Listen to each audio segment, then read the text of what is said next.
bayan ng Bacara, matatagpuan ang isang matandang church. Ang Bacara Church. Saan? Ang Bacara Church o St. Andrew the Apostle Parish Church ay unang itinayo noong 16th century. Gaya ng ibang mga lumang simbahan sa Ilocos Norte, gawa ito sa coral bricks at lime. Ang katabi nitong bell tower ay isa sa mga natatanging pamana ng mga Kastila sa bayan ng Burgos.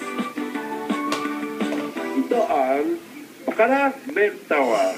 Sir, sabi nila nung lumindol daw, natanggal yun sa taas. Delikado na daw pumasok. Kaya dito na lang kami. Dito na lang, di ba kuya?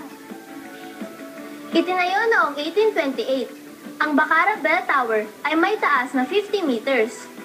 Ilang beses na itong giniba ng lindol. Ang pinakamatindi ay nangyari noong 1983. Isang dahilan para bumigay ang pinakatuktok nito. Ngayon, isang mahabang tali na lang ang ginagamit para patugtugin ang kampana sa itaas.